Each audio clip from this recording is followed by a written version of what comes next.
হাসিনাকে কোনোদিন ক্ষমা করা যাবে না।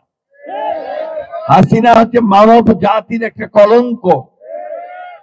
হাসিনা হচ্ছে মায়েদের একটা কলঙ্ক। তিনি দীর্ঘক্ষণ ধরে আহাজারি করে কেঁদে কেটে একটা কথাই বলছিলেন যে ছেলেটাকে দেখে আমি স্বপ্ন দেখেছি, আমার পরিবারের স্বপ্ন দেখেছি, আমার ভবিষ্যতের, সেই ছেলেটাকে ওরা কেড়ে নিয়ে গেছে।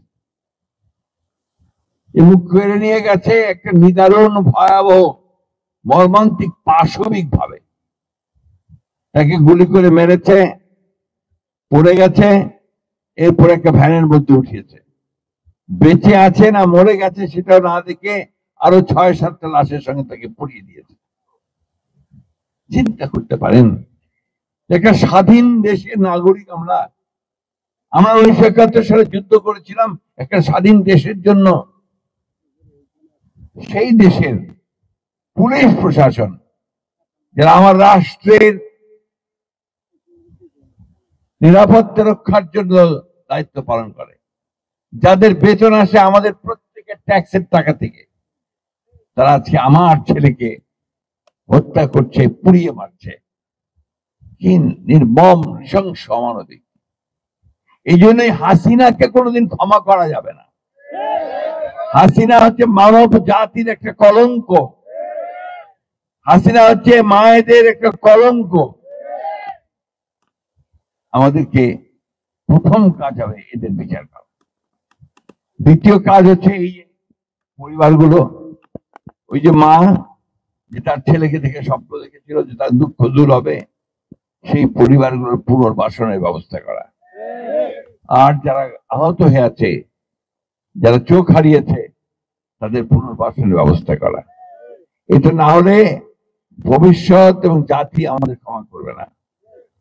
তাই আজকে আমি গতকালও প্রস্তাব করেছি, আজকেও প্রস্তাব করেছি, নির্বাচন হবে, নির্বাচনে কে দায়িত্ব পাবে সেটা পরের কথা।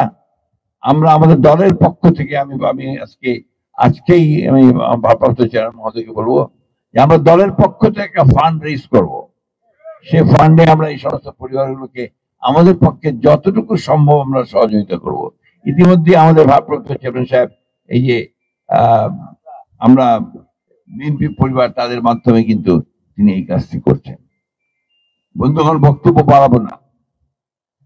এই যে গাছ লাগানো, এটা শুধু একটা গাছ লাগানো নয়, এটা একটা পৃথিবীকে বাঁচানোর একটা কাজের অংশ। এইটা একটা আমরা ভবিষ্যৎ নির্মাণের একটা কাজ। সুতরাং এটাকে সবাই মিলে আমাদেরকে গুরুত্ব দিতে হবে। অত্যন্ত আনন্দিত হয়েছে যে সারা দেশে আপনারা এই কর্মসূচি নিয়েছেন, এবং গাছটা লাগিয়েই চলে গেলে চলবে না, দায়িত্ব দিতে হবে আমাদের এই এলাকার দলের কর্মীদেরকে, যারা প্রতিদিন এসে দেখবে যে গাছটা ঠিক আছে কিনা।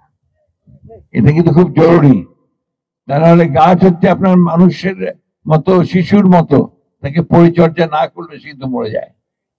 এই জন্যই সেটা আমাদের করতে হবে।